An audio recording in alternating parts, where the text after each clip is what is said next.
10:46 p.m. But it's never too late for some Jesus, you know. So we got chapter 40 today, 41, 42. Just reading the Bible, guys, because that's what you do on a Saturday night, man. You just spend some time with Jesus, because who else are you going to spend time to?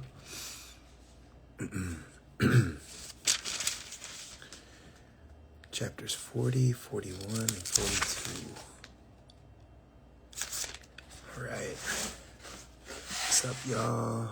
Just wave at some people. Say what's up.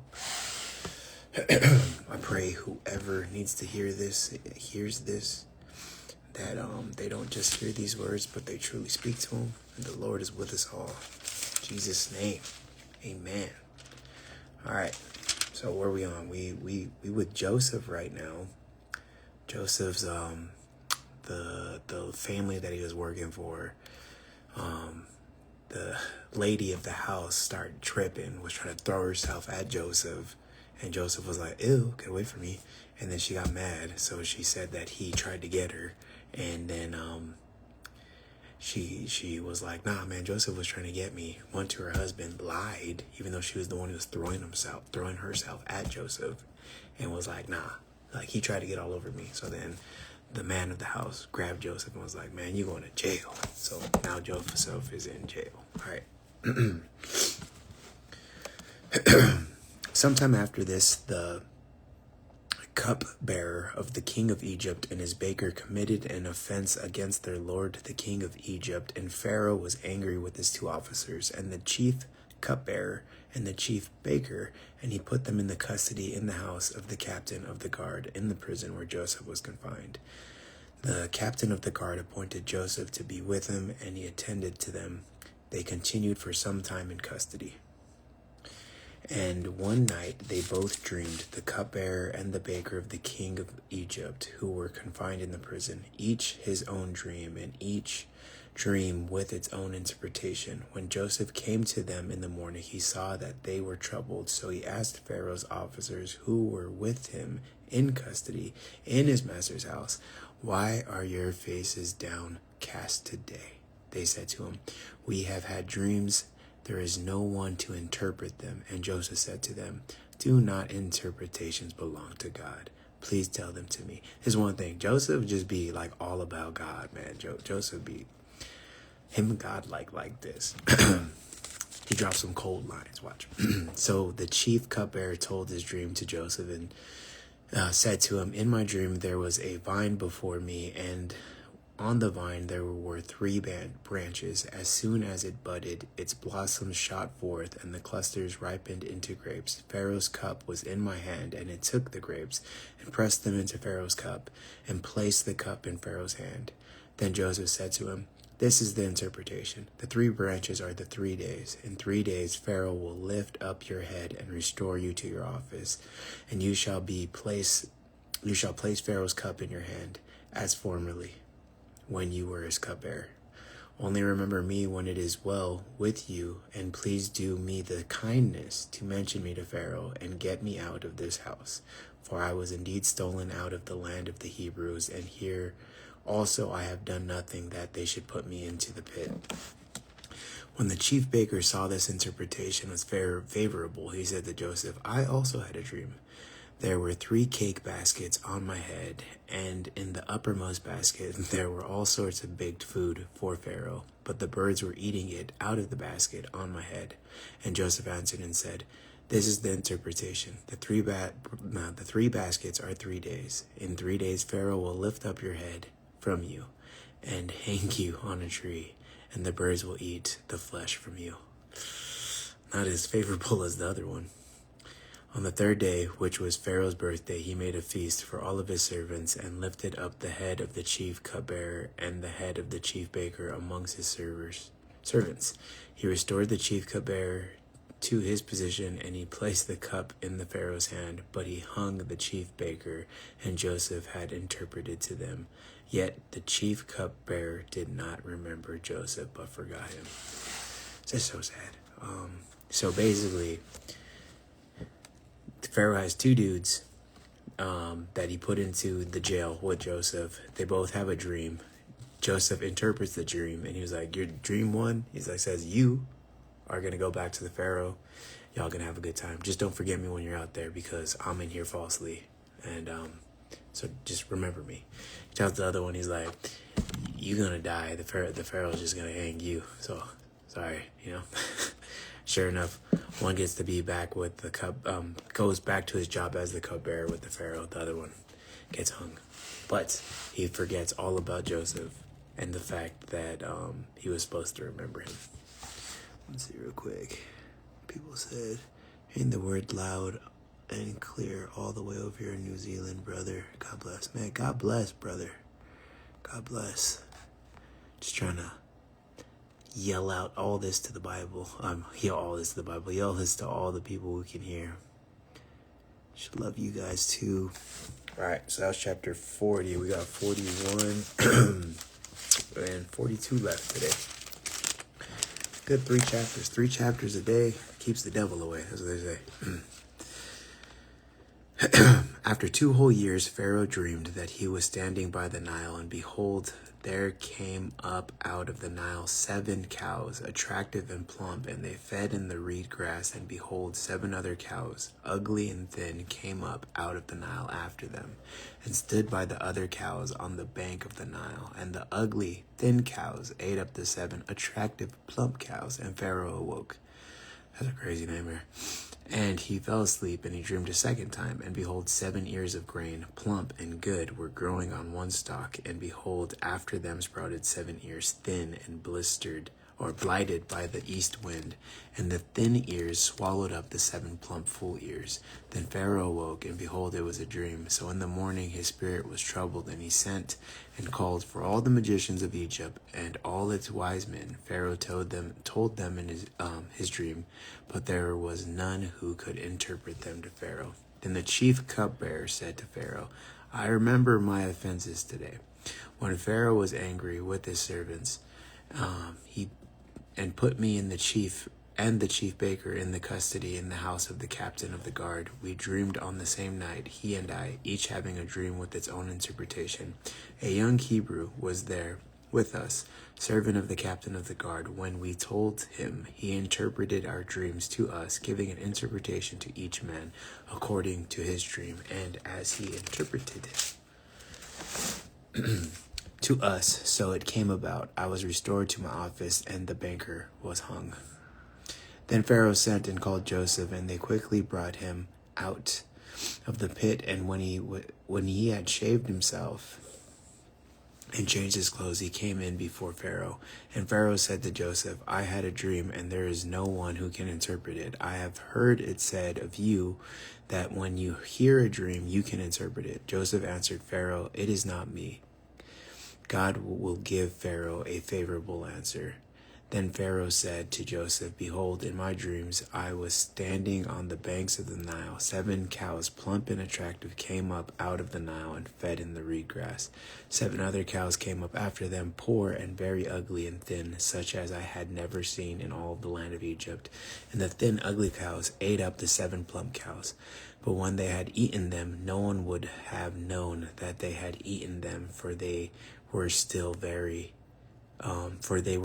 as ugly as in the beginning. Then I awoke. I also saw in my dream 7 ears growing on one stalk, full and good. 7 ears, withered, thin, and blighted by the east wind, sprouted after them.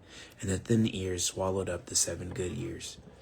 And I told it to the magicians, but there was no one who could explain it. Then Joseph said to Pharaoh, the dreams of the Pharaoh are one. God has revealed to Pharaoh what he is about to do. Then 7 good cows are 7 years, and 7 good ears are 7 years. The dreams are one. The 7 lean and ugly cows that came up after them are 7 years, and the 7 empty ears blighted by the east wind are also 7 years of famine.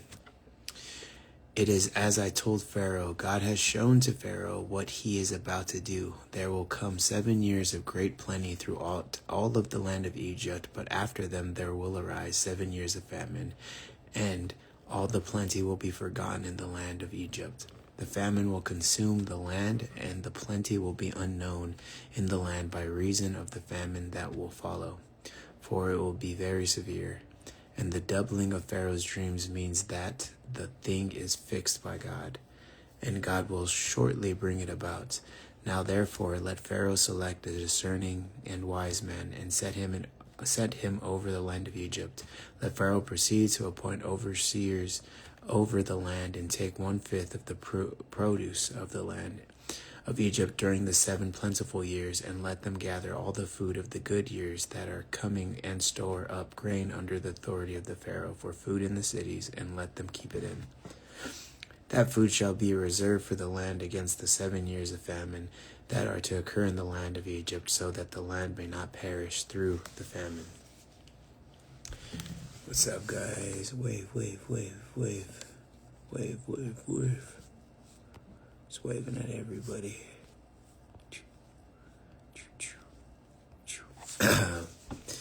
So, this proposal pleased Pharaoh and all his servants, and Pharaoh said to his servants, "Can we find a man like this, in whom is the Spirit of God?" Then Pharaoh said to Joseph, "Since God has shown you all this, there is none so discerning and wise as you are. You shall be over my house, and all my people shall order themselves as you command. Only as regards the throne will I be greater than you." And Pharaoh said to Joseph, "See, I have set you over all the land of Egypt." Then Pharaoh took his signet ring from his hand, and put it on Joseph's hand, and clothed him in the garments of fine linen, and put a gold chain about his neck. Just like that, Joseph went from rags to riches, in jail, to being second in command of Egypt, and or the Pharaoh's right-hand man. And he made him ride in his second chariot, and he called out before him, "Bow the knee." Thus he set him over all the land of Egypt. Moreover, Pharaoh said to Joseph, "I am Pharaoh, and without your consent no one shall lift up hand or foot in all of the land of Egypt."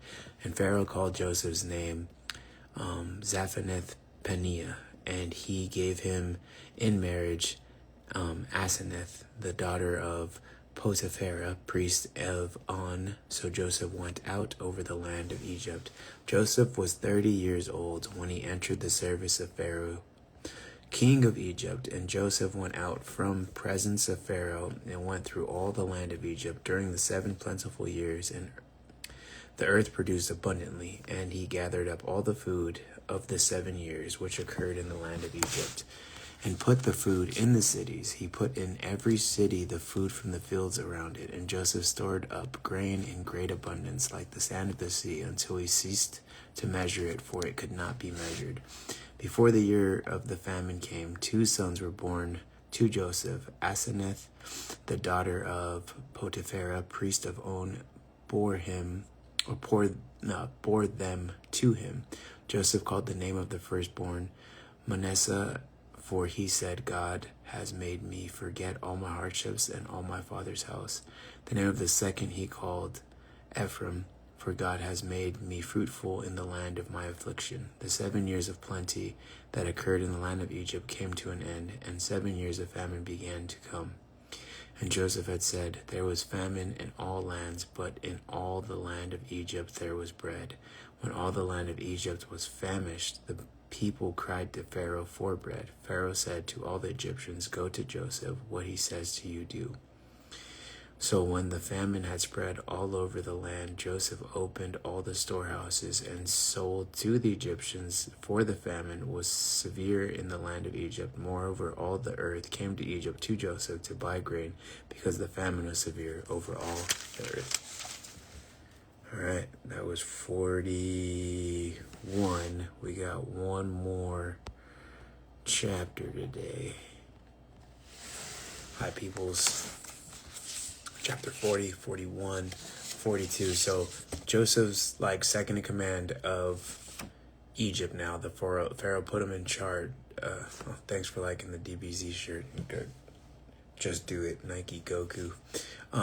Joseph is in charge of Egypt, just under the Pharaoh, because he's the one who understood that it was going to be 7 years of abundance and then 7 years of famine. And in knowing that, because God basically told him how to discern the dream, he was able to get ahead of it. And he's like, all right, so I got this master plan. Let's just collect all the food in this years of abundance because we're going to have so much. Let's save it so that we have something to pull from when there's no food. And then Egypt is like the only people who did this. So everyone had to like go to Egypt because they're the only one with food. They're the only one who knew a famine was coming.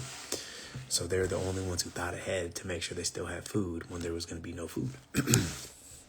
Chapter 42, last one for today.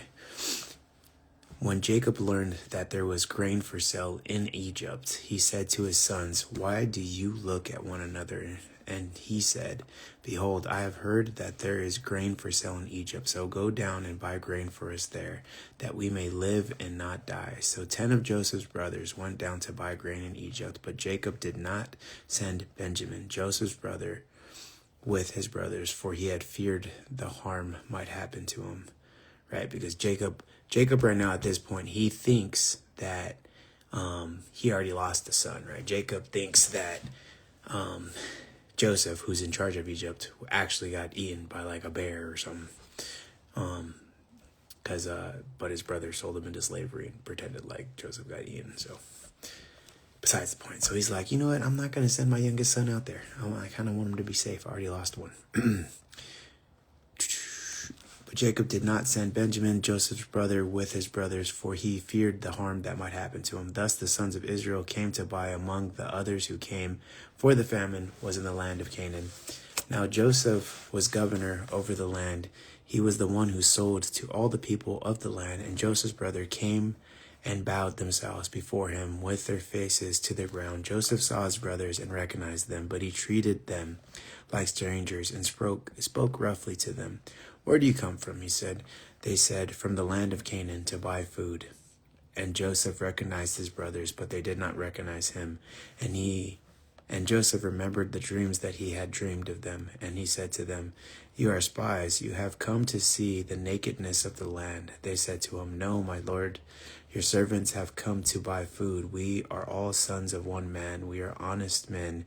Your servants have never been spies. He said to them, no, it is not the nakedness of the land that you have come to see. And they said, your servants are 12 brothers, the sons of one man in the land of Canaan. And behold, the youngest is this day with our father, and one is no more. But Joseph said to them, it is as I said to you, you are spies. By this you shall be tested by the life of Pharaoh. You shall not go from this place unless your youngest brother comes here. Send one of you and let him bring your brother, while you remain confined, that your words may be tested whether there is truth in you. Or else, by the life of Pharaoh, surely you are spies. And he put them all together in custody for 3 days. Any advice that was if you hold on for a second, I'll answer some questions about MMA.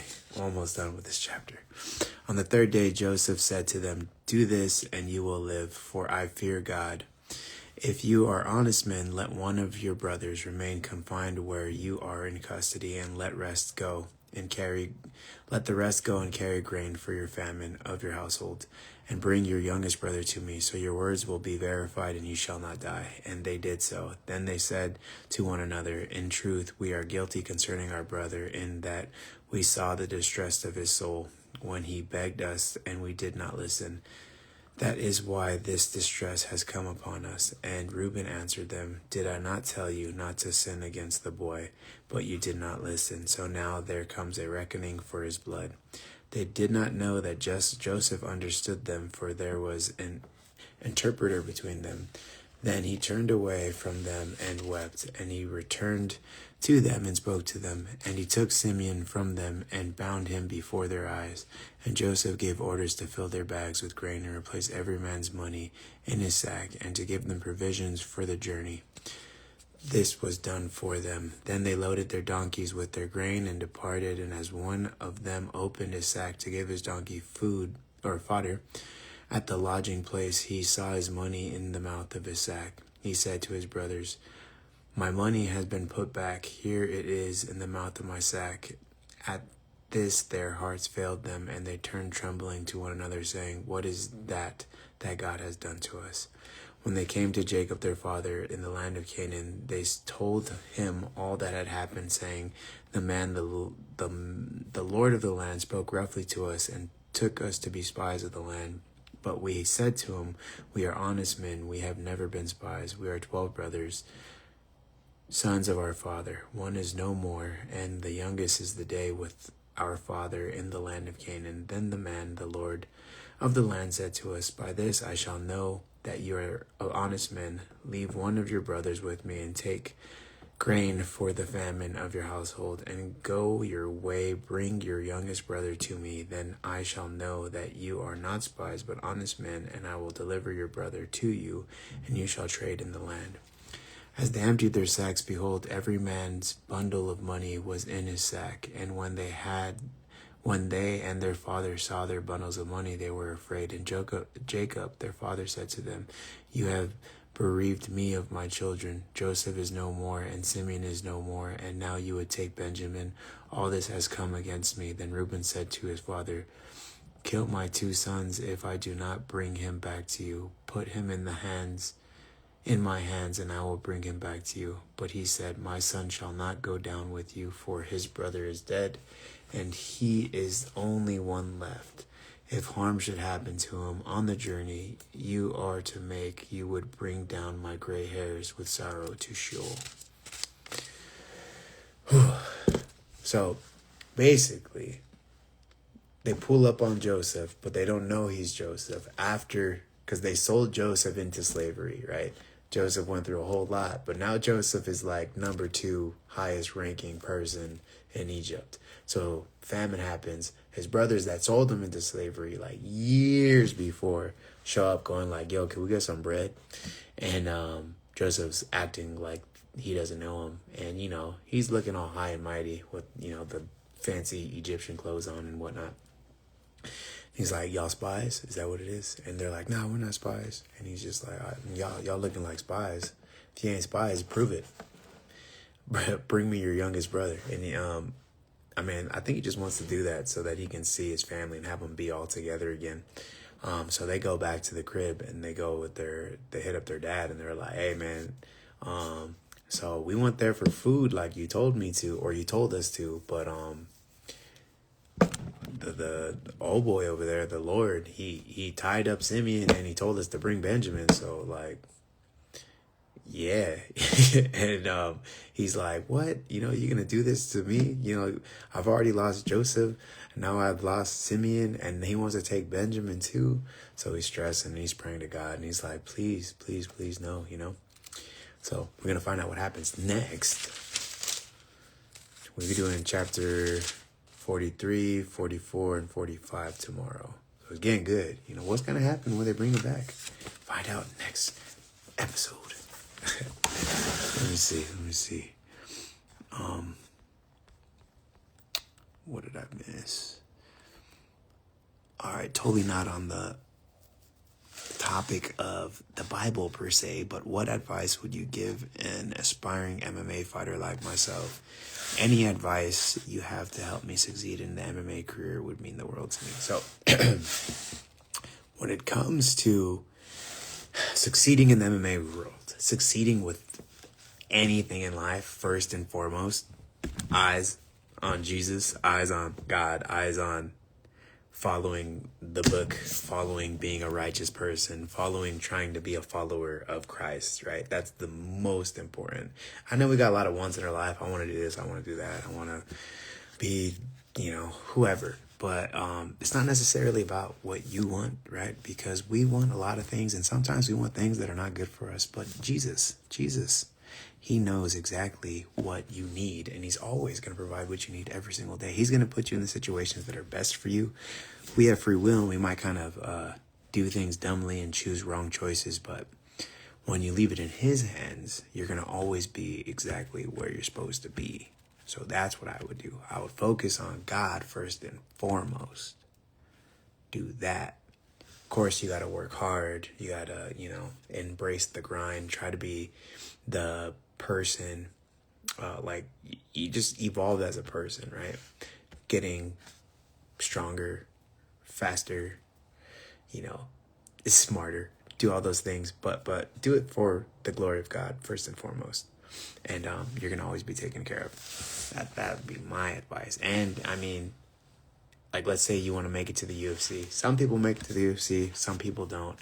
But the way I see it, the people that are in the UFC are the ones that are there for God's plan, and he's using all of us, whether we like to give him credit or not.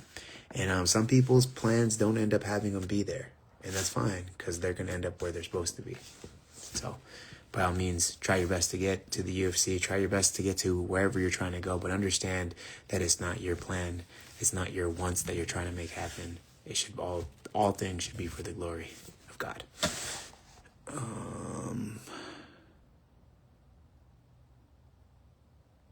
No questions about MMA. Gabe Green the GOAT. Thank you. I'm just a regular schmegular person. Such a good chapter. Yeah, no, it's a good chapter. Yeah, it's the next ones are they get even better. We've been zooming through this thing. We're almost done with Genesis, believe it or not. That's the first book done, just like that. Still getting after it. Yeah, we're trying to I'm just trying to show people that you can read the Bible, that like I've read the Bible a couple times already, right? But a lot of people don't realize how easy it is just to open this thing and just spend some time with Jesus. Just, a couple chapters every day, 3 chapters every day ain't that hard. It takes me like 30 minutes, 15 to 30 minutes as I'm taking breaks talking to you guys. Like anyone can do that. Following the Bible helps a lot. Amen. Yeah, always follow God. He's gonna always put you and lead you to the right places. And it doesn't mean you're not gonna have trials and tribulations in your life. Like storms come for sure. Believing in God doesn't stop the storms, but believing in God keeps you peaceful, composed, and just like have that foundation so that after the storm passes, you still gonna be standing. Giving God the glory is key. Amen. Shout out to my boy Bulks. Yeah, for a big inspiration for me. I've watched all your fights and helped a lot. Man, I appreciate you, man. Yeah, so that was those chapters. We're gonna hit another couple chapters tomorrow, and then yeah, man, we'll just keep this going. I think even after I finish the Bible, because I usually just restart anyway. But I think I want to make this 3 chapters a day thing for like the rest of my life. I mean, it might not always be on IG. Who knows? 10 years down from now, what thing people are gonna be using. But if we're still using IG, then it'll be on IG. I usually post the live on my other platforms as well, so it ends up getting posted everywhere. But yeah, I think we're gonna go live and just keep on reading the Bible, because if I can spread and just sprinkle in a little bit of Jesus in your guys' feed, I'm gonna totally do it. But yeah, I think I also want to add like a day or two, at least one day, where I kind of just do something like this as well, and I answer any questions, be it about MMA, Jesus, anything you guys really have questions about. I'd love to answer them, because I mean, that's what we're here for. We're here to serve each other. We're here to help each other grow. And I've acquired a bit of knowledge on the fighting stuff, so if you have any questions about that, I got you. And I got a little bit of knowledge on the Jesus stuff as well, so anything I can try to help you guys with, I'd love to do. But other than that, just God bless, guys. Pray you guys all have a beautiful, safe rest of your night, and that God continues to bless and provide for you your daily bread and everything you need to get to tomorrow, because we got some more reading to read tomorrow, more Bible. So come through tomorrow, guys. God bless.